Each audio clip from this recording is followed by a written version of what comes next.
Friends, இந்த வீடியோவில் வந்து பார்த்தீங்கன்னா, நீங்கள் உங்களுடைய டிஸ்ட்ரிபியூட்டர் ஐடி உங்கள் எல்லாருக்குமே தெரியும். பாஸ்வேர்டு வந்து பார்த்தீங்கன்னா, உங்களுக்கு ஐடி கிரியேட் பண்ணி கொடுத்தவங்க செட் பண்ணி கொடுத்துருப்பாங்க இனிஷியலி.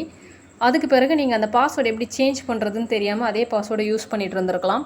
ஸோ அந்த பாஸ்வேர்டு எப்படி நம்ம சேஞ்ச் பண்ணணும் அப்படின்னா, நீங்கள் ஜஸ்ட் கூகுளில் போயிட்டு கேவா அப்படின்னு டைப் பண்ணி அவங்க கிரியேட் பண்ணி கொடுத்துருக்க அந்த டிஸ்ட்ரிபியூட்டர் ஐடி அண்ட் பாஸ்வேர்டை வச்சு லாகின் பண்ணிக்கோங்க. லாகின் பண்ணிவிட்டு இங்கே வந்தீங்கன்னா ஹோம் பேஜ் இருக்கும். ஸோ இங்கே ப்ரொஃபைல் செக்ஷன் அப்படின்ட்டு ஒரு ஆப்ஷன் இருக்குது இல்லையா, அந்த ப்ரொஃபைல் செக்ஷனுக்குள்ளே லாஸ்ட் ஆப்ஷன் சேஞ்ச் பாஸ்வேர்ட் அப்படின்னு இருக்குது.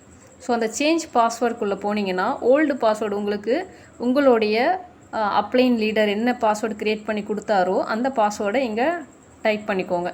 நெக்ஸ்ட்டு நீங்கள் என்ன பாஸ்வேர்டு உங்களுக்கு வேணும்னு நினைக்கிறீங்களோ, உங்களுக்கு ஈஸியாக ஞாபகம் வச்சுக்கிற மாதிரி உங்களுக்கு என்ன வேணும்னு நினைக்கிறீங்களோ அந்த பாஸ்வேர்டை இங்கே கொடுத்துட்டு இங்கே கன்ஃபார்ம் பாஸ்வேர்டில் அதே பாஸ்வேர்டை உங்களுடைய புது பாஸ்வேர்டை வந்து அகெயின் நீங்கள் சேம் கரெக்டாக டைப் பண்ணிவிட்டு சப்மிட் கொடுத்துட்டிங்கன்னா உங்களுடைய பாஸ்வேர்ட் சேஞ்ச் ஆகிடும். அதுக்கு பிறகு நீங்கள் லாகின் பண்ணும்போது எல்லாமே நீங்கள் கொடுத்த நியூ பாஸ்வேர்டை யூஸ் பண்ணி நீங்கள் லாகின் பண்ணிக்கலாம். ஸோ இப்படி தான் நீங்கள் வந்து உங்களுடைய பாஸ்வேர்டை சேஞ்ச் பண்ணிக்கணும். உங்களுக்கு கீழே இருக்கிறவங்களுக்கு யாருக்காவது எப்படி பாஸ்வேர்ட் சேஞ்ச் பண்ணுறதுன்னு தெரியலன்னா அவங்களுக்கு இந்த வீடியோவை ஷேர் பண்ணி ஹெல்ப் பண்ணுங்கள். ஐ ஹோப் உங்களுக்கு இந்த வீடியோ யூஸ்ஃபுல்லாக இருக்கும்னு நினைக்கிறேன். Thank you so much.